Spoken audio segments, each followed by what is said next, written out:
All right, so we are here with James Wright. We are doing a Meet the Teacher series on the Playing Wellness channel. This is going to be the first of a couple different teachers that we're going to be meeting with. So, James, I know most people know you, but can you go ahead and introduce yourself? Well, hey y'all, I'm James Wright and welcome to my office. I'm the owner of Wood by Wright and I teach hand tool woodworking on YouTube. The quick rundown of my background is that I'm from an all power tool world, and I spent most of my life working in power tool woodworking from about the time I was 5 years old on. And I had a set of chisels, but they were still in the plastic case and never been sharpened. I never had any way to sharpen them. I never used them. And it was just one of those things where if you can't do it with a power tool, you don't need to do it. But as we moved and our family grew up, I sold tools, and I had to actually scale down as we moved 4 times in 3 years. Actually, we moved 5 times in 3 years.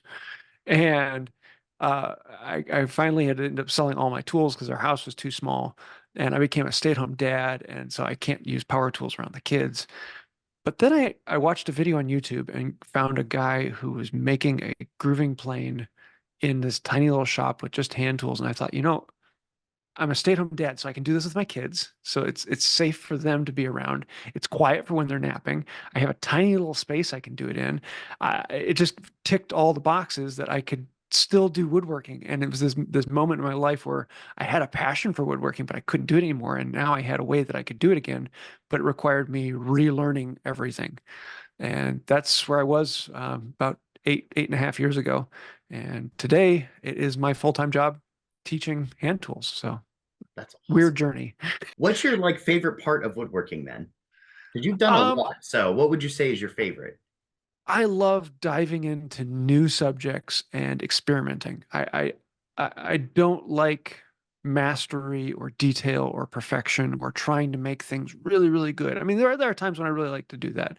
But for me, it is the experimentation and playing with different things and trying them out and just seeing, do I like to do it version A or do I like to do it the other way? And it's always surprising me some of the things that I come across that I didn't think I would like to do it that way, but after doing it, it's like, oh, this actually clicks for me. Yeah, that's I love awesome. those moments of realization that were unexpected. Yep, absolutely. Then what would be your least favorite? What do you hate the most? If there's anything about woodworking that you would hate.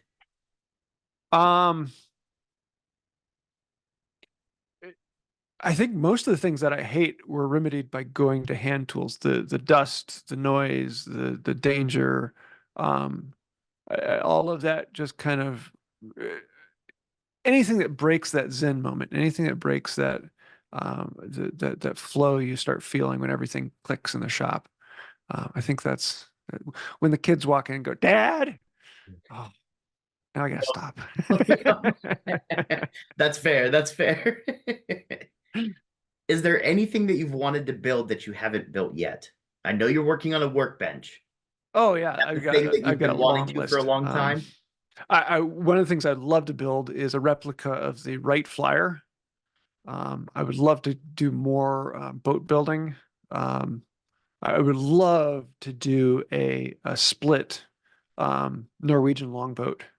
I think that would be absolutely a blast to That actually would get be the log and rive out the beams, and yeah, that'd be fun. Um, but I mean, as of right now, I just started my current dream project, which is my bench, which will end up being about 1,000 pound solid white oak, monstrous 5 inch thick bench.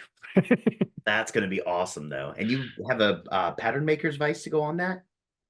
Yes, I actually have 4 vices that are ready to go on. Andrew Klein twin turbo will be on one end. I'll have an Oliver pattern maker's vice, the largest one they produced, on the other end. And then I'm going to have 2 different Hovarder vices that are they're fast acting. Those are a lot of fun to play with. Oh, that's going to be awesome. How long have you been planning that bench out?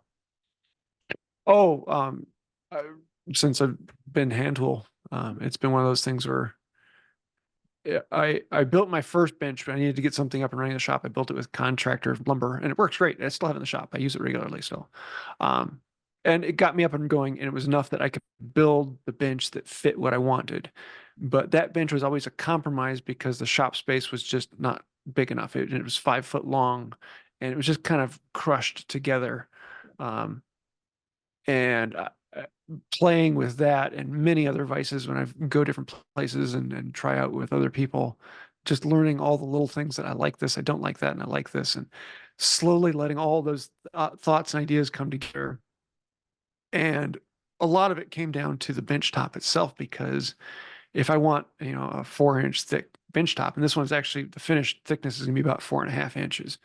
And that, to get it out of a solid piece of white oak, trees don't grow like that. White oak trees don't exist that are 48 inches across. Actually, it has to be more than that with the pith. And I've been looking for years and finally found one out in the middle of Iowa.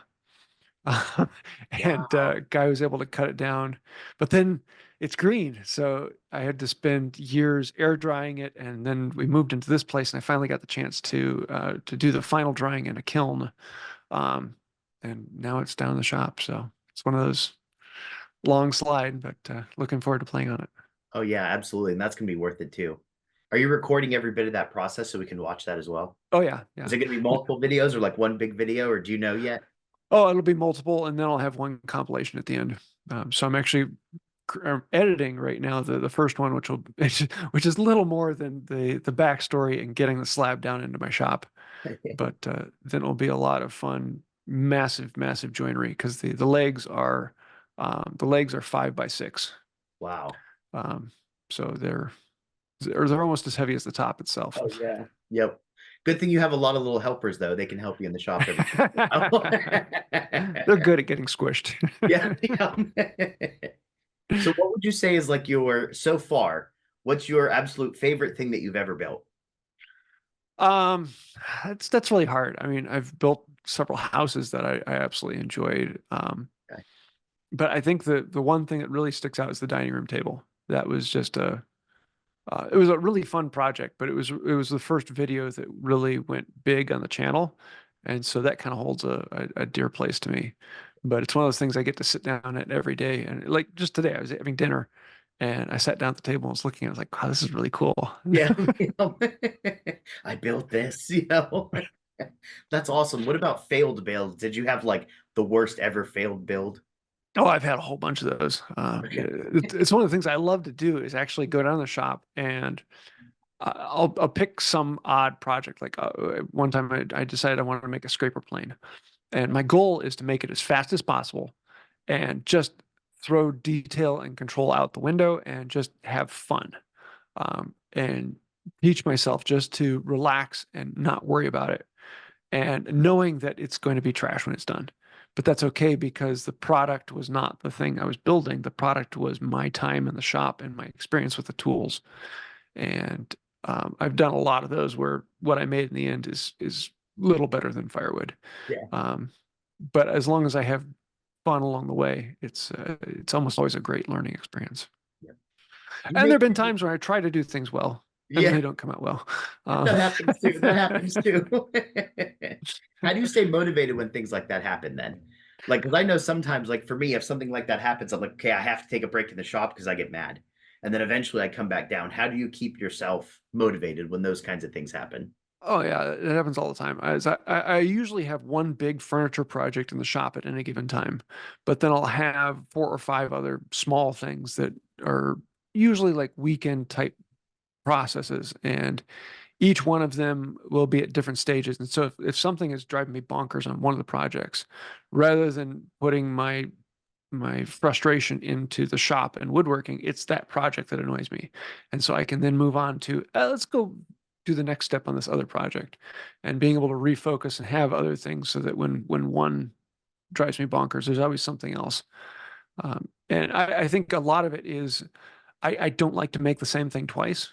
I like to experiment and try new things. And so I always have these projects that are sparking some part of my intrigue, some part of my curiosity, that I've never done that particular step before. I want to go do that. That's That awesome. that's what pulls me out of one and into another. Yeah, that's awesome. Okay, okay. So why did you decide to start a YouTube channel, or when did that decision happen in your like woodworking process? Because when I started learning woodworking, I was watching your channel. And then I've started my own, but mine kind of just happened by mistake, as you know. But yours, it's been going on for a while. When did you start all that? Decide to start that? Well, I have, as of right now, 12 different YouTube channels. 12? And that's I know of basically three. because, what's that? I know of three. The Wood by Oh, Right, How to Wood by Right ASMR, and then you have a scuba diving one. yeah, I have scuba diving. I have a family. I still own my daughter's woodworking channel. My son has a channel that I own. I have a kids play channel. I have my aircraft building channel. I have a channel called, um, come on, I haven't posted that one in a while. Let me pull it up. Hobbies Done Right. I have Wizards News. Um, it was a YouTube, Wizards Unite, a gaming channel I did. Um, and whenever I start a new hobby, I document it through videos. And I've done this ever since I had some way of shooting video. Yeah. And most of the time, I put them up on YouTube as just a storage spot. And I'd done that for years. Well, when I started working on hand tools, if you go back and actually look at all my videos, because they're all still there. My first one is me quite literally walking into the house with my first hand plane and being like, okay, yeah, I want to do this to it. I want to do this to it. We're going to take this apart. We're going to redo that, and restoring the hand plane. And the first couple months are just me documenting what is happening in the shop, what I did, what I'm planning on doing, what I'm thinking about. And someone then saw it and asked me a question. And I was like, well, why would you ask me? But okay. And rather than answering in a comment because it was kind of hard, I figured, let me just quickly go down to the shop and shoot a video on that. And that brought in another question, and I shot a video on that too. And before I knew it, I was shooting like 4 or 5 answer question videos a week, and realized, wait a second, this is turning into something more. Yep. And who was it? That was Matt Cremona. He posted one of mine, and overnight I got like 300 subscribers, Nice. and it just kind of took off from there. It became a hobby that paid for itself, and now it's the full-time income. My wife actually just quit her job so she can come help more, That's and awesome. yeah, you never know where life's going to take you. Yep, yep, absolutely. Well, on that note too, now you're working with Reed Planes. How did that happen? Because Reed's been making planes for I just visited him and he was showing me like a brochure. He was making planes when I was like a baby. So Yeah, how did you meet Reed and how did you guys start working together on this stuff? yeah. Well, if you've ever seen that Japanese video or they're testing wood curls and chip breakers, and fascinating video. Horrible video though. Yeah. And I thought, I really want to redo that and shoot it with modern equipment and show it more to the masses because it's a fascinating concept. And I thought I can do this. I'll just go get I'll go get a what do you call it thing machine, and put an angle in there and put a microscope on it. How hard can this be? And I failed miserably at it. And so I kind of experimented with it for a year or so. And then I met Jeff at um, Hand Planes and Coffee. I Okay. was on Yep. there for that one week, and he had started messing with wedges because they were wanting to test the bed angle. Because he had started thinking, he wanted to make his hand planes again, but he wasn't sure what angle to put the bed at. So he created a wedge that would go underneath the frog to adjust different heights. And I said, that's really cool. I mean, have you ever put a camera on that? He said, no, but there's this Japanese video I'd love to duplicate sometime. I said, I would love to do that too. And so the Yeah. two of us started working on that project together. But then that wedge led into wanting to make a finer adjustment on the depth adjuster and a couple other things. And so he was making these things, wanting to sell them, but he didn't have a way to actually sell them. Um, and so I said, well, I've got a website with a commerce set up on there. If you want to, I can do Yeah. the actual selling and shipping, and the rest is history. So That's yeah, really I don't fun. actually sell wood by right. I mean, I make a little bit on it, but it's mostly just the shipping aspect, and It's one of those things I want to do because all of the proceeds from that go towards getting Reed planes up and going again. And so he's buying the mill and the equipment needed to actually produce the planes. So hopefully later this year we'll be seeing the first one coming out. And they're not like I've had a couple people saying, "Oh, I'd love to see affordable planes coming out." And it's like these aren't affordable planes. These Yeah, are like high Shower end, and Steiner. These are the Ron Breeze. Sauer and Steiner. Yeah, the high end. You pick it up and go, ooh. They're beautiful. Oh yeah, they're beautiful. That was kind of my next question. I was going to ask if there was anything in the pipeline you could give us a sneak peek on, but if planes are coming back, that's good enough for me because I'm excited about those. Yeah. Yeah, we're actually hopefully in the next couple weeks releasing his honing guide version 2, which it's basically the same thing, but a couple different set screws on the side that hold it, as well as a rubber O-ring that makes it just feel better, and a couple other things that just tighten it up a little bit better. Um, but yeah, he at least once a month he contacts me and says, "Hey James, I got this idea." Yes, I fully believe that about him, absolutely, because he's one of our teachers too. So I get it. Yeah, he's a lot of fun. He is, Absolutely a lot he of is. fun. He's a great guy. So why did you want to start teaching for Plain Wellness? Well, actually, one of the reasons we moved into our current shop and house is I wanted to teach. And I just didn't have the space and capability to do that in the previous shop.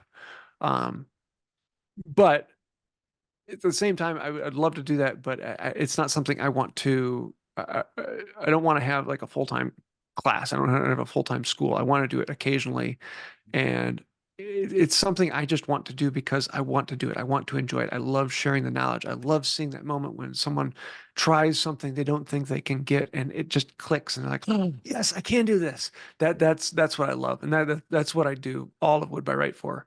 Um, and Play Now just makes it really easy for me because they can take care of the hosting and the setting up, and I just take care of getting the class, running things together, doing some advertising on Wood by Right, and it makes everything so much simpler for me. But at the same time, I get to help out Plain Wellness and help out other people who are actually using this to make a difference. And just a win-win-win. There's no way around it. Yeah. Thank you. Do you have any courses in the works you can give us a heads up on? I know we have Actually, two I was posted just right thinking now, about but that today. yeah. Um, I was actually thinking about making a because one of the things that I have a passion for is making tools. I don't want to teach a class that is just teaching a topic. Um, and sometimes I do that for like the dovetail class we did, and Morse and Tenon. Those are just simple skills that lead to other things. But I love teaching actually making something. So when someone's done, they can take it home and have something that's functional.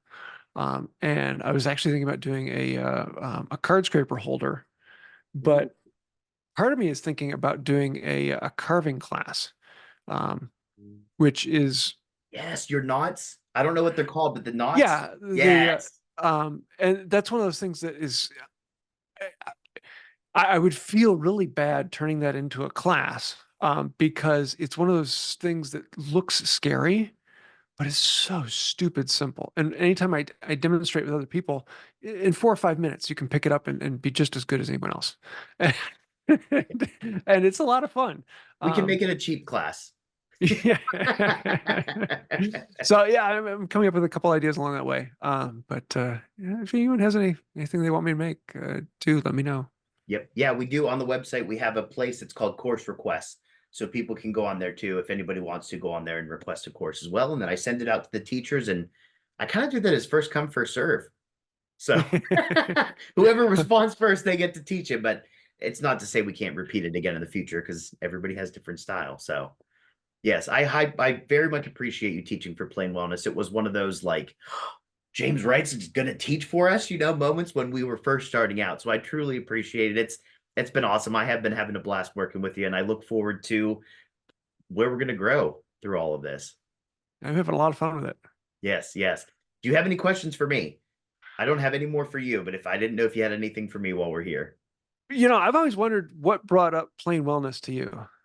Okay, how I got started with this? Yeah. Okay. So I have my entire life I've wanted to work in the mental health field. My initial goal was to go into the Marines. I was going to join the Marines and I was going to be a psychologist on the field of base. So after they went on deployment, they would come back to the base and receive therapy right away. Then while I was in college, going for my bachelor's degree to start doing psychology, I broke my wrist. And no branch in the service would take me. Law enforcement wouldn't take me. Corrections officers wouldn't take me. Nothing. So I dove full force into the mental health field. I got my master's in the human services counseling. I've been working in the mental health field since 2014. No, yeah, 2014. And then I bought my house in 2018, and my kitchen is a weird shape, and I couldn't afford a table. So I said, let's buy some tools and build one. And ever since then, I've gone full blown into woodworking. And I realized how much peace it gave me from the mental health field. Because a lot of times I've been working with kids, and a lot of those kids had attempted or things like that. And that's difficult to deal with. So I would come home, I would work in my shop, I would feel completely rejuvenated to go back out and help more people the next day.